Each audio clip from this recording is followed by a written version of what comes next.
Tokolas tokovavy manolotra ny arabandray amin'ny arivan'ny alarobia ity ary dia manasanao mpanajana zay anaraka indray ny fampalalam-baovao hatramin'ny farany eto amin'ny fahitalavitra ma-TV ny vaovao mahakasika ny fiomanana sady ao anatin'ny fifidianana izay tanterahana amin'ny taona 2024 sy ny fanon-kevitra manodidina an'izay dia nazahoana ako ny ankoatra izay ihany koa ny lafim-baovao mahakasika ny sosialy samihafa ny tsy fandriam-pahalemana ny tontolon'ny fitanterana ihany koa dia nazahoana ako ny vaovao izana ny tondra izany amintsika amin'ity takariva ity ny makasika ny fanomanana ny fifidianana aloha no itsika misantatra ny fampalalam-baovao.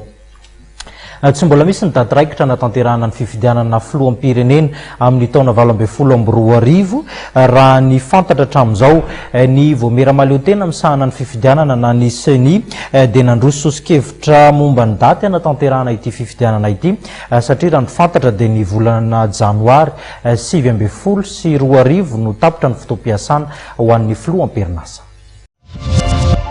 Ny 4 janoary 2024 sy 2025 no faran'ny fotoam-piasan'ny filoham-pirenena Rajonarymampianina.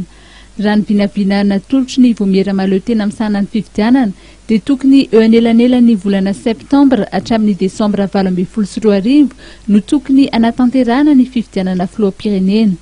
Eo amin'ny heritaona mialohan'ny fifidianana tsy mbola nofaritiny governemanta ny tetiandro-pifidianana. Mbola tsy nisy ihany koa ny fandaniana ny fanavaozana ireo lalàna samihafa mikasika ny fifidianana.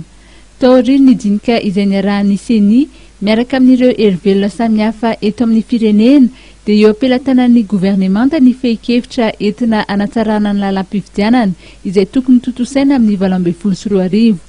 Eo amin'ny 2 volana taorin'ny fanolorana izany tsy mbola nisy ny volavolan-dalàna navoaka ny governemanta mahakasika ny fanitsina ny lalam-pifidianana.